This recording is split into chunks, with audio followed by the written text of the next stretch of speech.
Hello दोस्तों, स्वागत है आपका YouTube channel TET Fact Academy में। मैं हूं शशिकांत राय।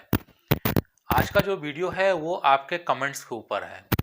आप लोग जो है कमेंट्स करते हैं, उनके ऊपर आज ये मैं वीडियो बना रहा हूं और ये वीडियो आपके लिए जो है काफ़ी महत्वपूर्ण साबित हो सकता है, क्योंकि कहीं ना कहीं ये वीडियो आपकी नौकरी के लिए जो है बहुत ही आवश्यक था। बहुत सारे फ्रेंड्स ने जो है कमेंट सेक्शन में ये लिखा था कि सर जी ये बताइए कि आखिर आपकी नौकरी क्यों नहीं लगी या आपका मेधा अंक क्या था।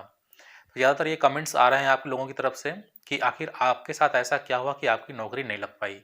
तो दोस्तों, आज का जो वीडियो है इसमें हम यही सारी बातें अपनी शेयर करेंगे और मैं आपको यहाँ पर ये बताने का प्रयास करूँगा कि मुझसे जो गलतियाँ हुई हैं वो गलतियाँ कहीं आप ना करें। अभी तक तो जो आवेदन है वो लिए जा चुके हैं और आपत्ति का जो है दौर चल रहा है। आपत्ति निराकरण के बाद फाइनल मेरिट लिस्ट जो है जारी होगी और उसके बाद जो कुछ गलतियां होती हैं जो जैसे मैंने की थी, वो गलतियां आप दोहराइएगा नहीं, क्योंकि अगर आप भी वो गलतियां दोहराते हैं तो कहीं ना कहीं आपकी जो नौकरी है उसकी जो दावेदारी है वो कहीं ना कहीं अनिश्चितता के जो है दौर में चली जाएगी। तो आप ऐसी गलतियां नहीं करिएगा जैसी गलतियां मैंने अपने बिहार शिक्षक भर्ती परीक्षा में जो है की थी। तो आज जो है जो भी इन्फॉर्मेशन मैं यहाँ पे शेयर करूँगा वो वन बाय वन मैंने पॉइंट आउट करके नोट कर रखा है और उसको मैं वन बाय वन डिस्कस करूँगा। तो वीडियो को जो है पूरा देखिएगा, वीडियो को स्किप करने का बिल्कुल प्रयास नहीं करिएगा, क्योंकि हो सकता है उन पॉइंट्स में से कोई एक गलती आपने भी की हो जिसके चलते आपकी नौकरी जो है दिक्कत में पड़ सकती है, या फिर आपका जो अभ्यर्थी जो आप बने हैं, जो आपने कैंडिडेट बन करके जो आवेदन किया है वो कहीं ना कहीं अनिश्चित हो सकता है, यानी कि आपकी नियुक्ति पर मतलब अनिश्चितता का संकट गहरा सकता है।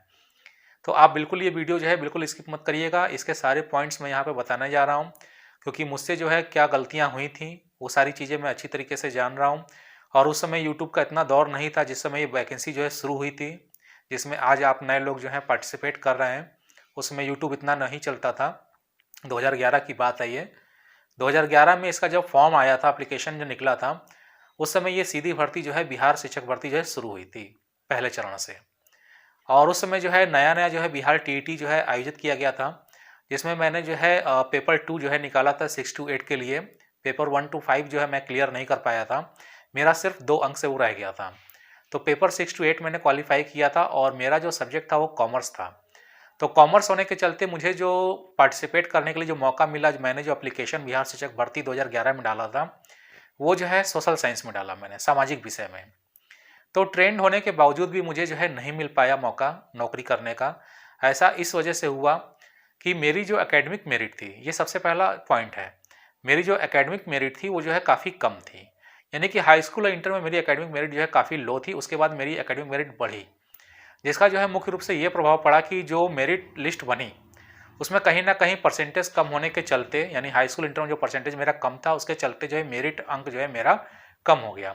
बीएड में तो मेरा जो है 71% था और आपका जो है बिहार टीटी का भी 2 नंबर का वेटेज मिला था।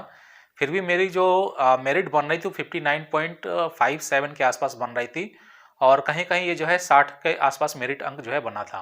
लेकिन फिर भी मेरा जो है नहीं हो पाया। तो पहला कारण यही था कि मेरिट अंक जो है मेरा जो है कम था और इसके पीछे जो कारण था वो था मेरा एकेडमिक क्वालिफिकेशन, जिसमें ऑलरेडी मेरा परसेंटेज कम था। यहाँ पर दोस्तों एक चीज़ ध्यान रखिएगा कि शिक्षक बनने के लिए आपके पास एकेडमिक मेरिट बहुत अच्छी ज़रूरत है।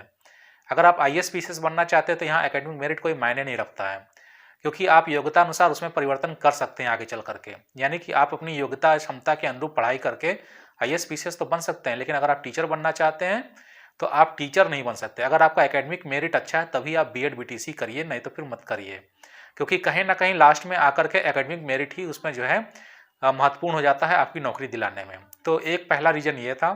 और जो दूसरा रीज़न था वो था मैंने जो है आवेदन कम किया था। आवेदन मैंने इसलिए कम किया था क्योंकि उस समय जब सीटें निकली थी तो टोटल मिला के 1 लाख के समथिंग जो है सीटें निकली थी प्राइमरी और अपर प्राइमरी में। तो यहाँ पर मैंने क्या किया, आवेदन जो है काफ़ी कम डाला था। मैंने कहा सोचा कि 1 लाख सीट है तो आवेदन ज़्यादा डालने की जरूरत क्या है, 1 लाख में तो कहीं ना कहीं आराम से हो ही जाएगा।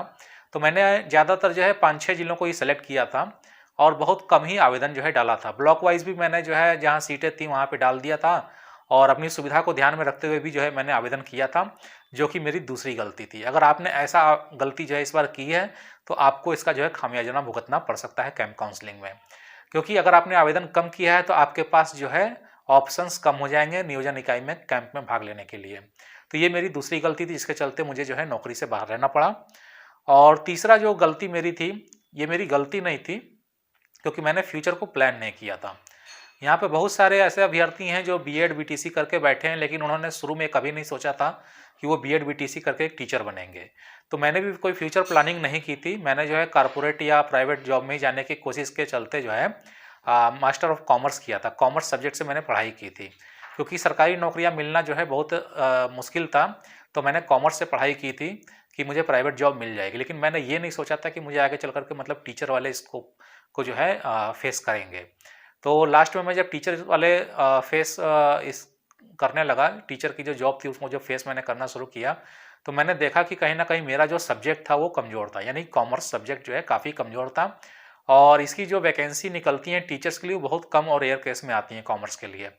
तो दूसरा कारण था बिहार शिक्षक भर्ती में जो है मेरा कॉमर्स होने के चलते मैंने जो बीएड किया वो सोशल साइंस से किया, और कॉमर्स के सब्जेक्ट को जो है सामाजिक विषय का जो है सब्जेक्ट माना गया। और सामाजिक विषय में जो है काफ़ी प्रतिस्पर्धा थी। 2011 से लेकर के अभी तक भी जो है सोशल साइंस का जो सब्जेक्ट है उसमें काफ़ी जो है कंपटीशन देखने के लिए मिलता है, काफ़ी ज़्यादा अभ्यर्थी होते हैं। तो इस वजह से भी मेरा जो है जो सब्जेक्ट था वो कमज़ोर था, इस वजह से मैं नौकरी से अभी तक बाहर हूँ। उसके बाद जो चौथा जो कारण था वो तो मेरिट लिस्ट को सही से ना देखना। जैसे आज मैं अपने वीडियो बनाता हूँ और आपको अपने अनुभव शेयर करता हूँ कि मेरिट लिस्ट किस तरीके से देखनी चाहिए, रिक्तियों से उसका किस प्रकार से विश्लेषण करना चाहिए, लेकिन उस समय जो है मैंने मेरिट लिस्ट का कोई विश्लेषण नहीं किया था, ना ही मैंने सही तरीके से मेरिट लिस्ट देखी थी। मैंने सिर्फ क्या किया था, अपनी मेरिट लिस्ट को जो है क्रमांक नोट कर लिया था और अपना मेरिट अंक जो है नोट कर लिया था। उसके बाद मैंने ऊपर नीचे कोई भी मेरिट नहीं देखी कि मेरे ऊपर वाले अभ्यर्थी कितना मेरिट पा रहे हैं, उनका जो है एड्रेस नाम पता क्या, ये सब चीज़ें मैंने नहीं देखी थी। यानी कि मेरिट लिस्ट का कोई विश्लेषण मैंने तैयार नहीं किया था।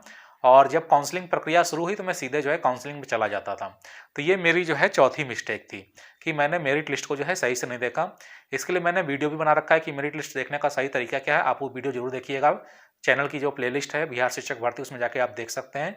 नहीं तो कहीं ना कहीं आपको भी ये प्रॉब्लम फेस करनी पड़ेगी और आप नौकरी से बाहर हो सकते हैं।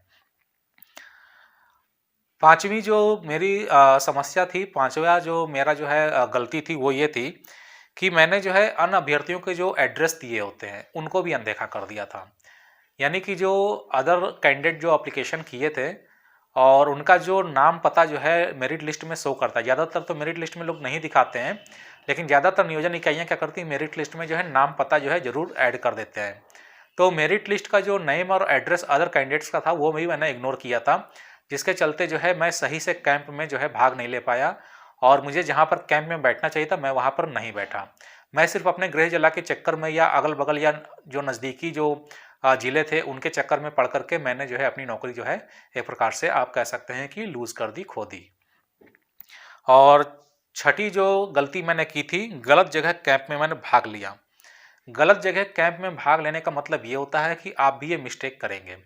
ज़्यादातर ऐसे अभ्यर्थी जिनकी मेरिट लिस्ट हाई होती है या जिनकी लो होती है, ठीक है, वो लोग क्या करते हैं, वो नए कैंडिडेट के लिए मैं कह रहा हूँ, ये पुराने कैंडिडेट्स के लिए नहीं है जो 2011 के हैं या उससे पहले के, जो नए कैंडिडेट अभी जो फ्रेश एप्लीकेशन जो है जिन्होंने दिया है, फ्रेश सीटेट या बिहार टेट पास किया है या फ्रेश बीएड पास किया है, ये उनके लिए है कि वो क्या करते हैं, वो गलती करते हैं कि गलत कैंप में भाग ले लेते हैं। गलत कैंप में भाग लेने का मतलब ये है कि आप जो है सीटों का तालमेल नहीं देखते हैं, सीटों का तालमेल नहीं देखते हैं, मेरिट अंक का तालमेल नहीं देखते हैं, और आप अनावश्यक रूप से सिर्फ इस चक्कर में बैठ जाते हैं कि मेरा जो ये नज़दीकी ज़िला है और मुझे इतनी सीटें हैं तो आराम से यहाँ नौकरी मिल जाएगी, तो आप जो है गलत कैंप नियोजन इकाई में जो है चले जाते हैं और जिसके चलते आपको जो है नौकरी से जो है वंचित रहना पड़ सकता है। तो आप ये गलती नहीं करिएगा, मैंने भी शुरू में यही किया था। मैं ज़्यादातर अपने रोहतास, सासाराम, आरा, पटना, इन्हीं के ज़िले के जो कैंप थे उसमें मैंने भाग लिया था, जिसका खामियाजा मैंने भुगता। और कारण ये था कि मैंने इसमें क्यों भाग लिया, क्योंकि मैंने आवेदन जो है सिर्फ इन्हीं ज़िलों में किए थे कि 1 लाख वैकेंसी है तो बहुत ज़्यादा है। जैसे इस समय भी 94,000 वैकेंसी है, तो जब मैं आवेदन डाला था तो बहुत ऐसे लोग मिले मुझे जिन्होंने जो है कम आवेदन किया था, मुझसे पूछते थे कि क्या मेरा हो जाएगा। तो जब आवेदन कम किया है तो आपके पास ऑप्शन कम है, और ऑप्शन कम है तो अगर आपसे मेरिट हाई वाले लोग बैठे हैं तो आपका फिर नहीं हो पाएगा। तो कैंप में जो है कैसे भाग लेना चाहिए, कैसे कैंप का सिलेक्शन करना चाहिए, इस पर भी मैंने वीडियो बनाकर रखा हुआ है और बिहार शिक्षक भर्ती 2020 के प्लेलिस्ट में पड़ा हुआ है, आप उसको वहाँ से देख सकते हैं, आपको जो है काफ़ी फ़ायदा मिलेगा। उसके बाद जो है अगली जो मेरी गलती थी, वो मेरी अगली गलती मेरी नहीं थी, वो जो है भ्रष्टाचार था। जो 5वें चरण की, जिसको आप 5वां चरण कहते हैं, उस समय वो छठा चरण था। तो अभी जो है छठा चरण चल रहा है, लेकिन छठा चरण पहले चल चुका था, अभी जो है फिर से उसको छठा चरण कहा जा रहा है। तो जो 5वें चरण की जो बहाली थी उसमें भ्रष्टाचार और धांधली जो है बहुत ज़बरदस्त हुई।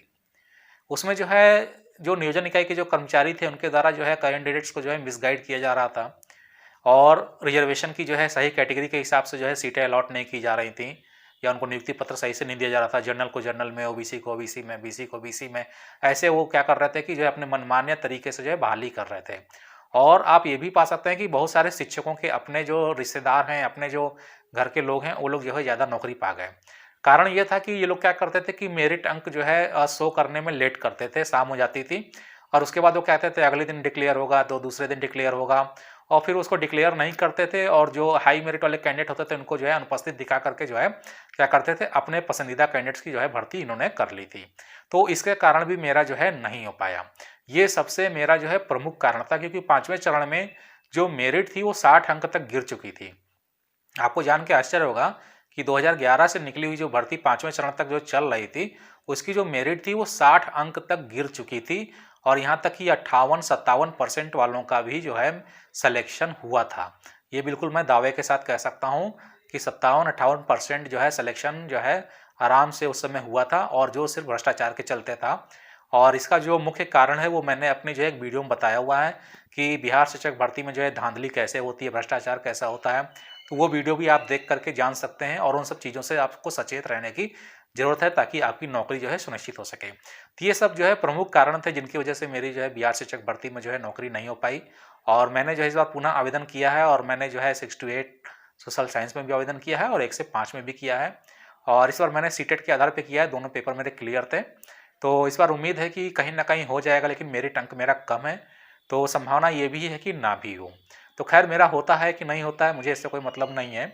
आप लोगों का, सभी लोग का हो जाए, सबको जो है नौकरी मिल जाए और यही मेरी जो है मतलब गॉड से जो है प्रार्थना है, भगवान से प्रार्थना है कि आप सभी लोगों को नौकरी मिल जाए।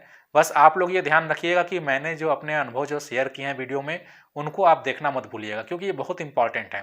क्योंकि जब आप कैंप काउंसलिंग में भाग लेंगे तो आपको जो है कहीं ना कहीं इनकी कमी जो है खलेगी। आप सोचेंगे कि आपने वो वीडियो क्यों नहीं देखा, तो आप ये वीडियो जरूर देख लीजिएगा। तो जल्द ही अपने नए वीडियो के साथ पुनः आपके सामने उपस्थित होते हैं, तब तक के लिए इजाजत दीजिए। धन्यवाद।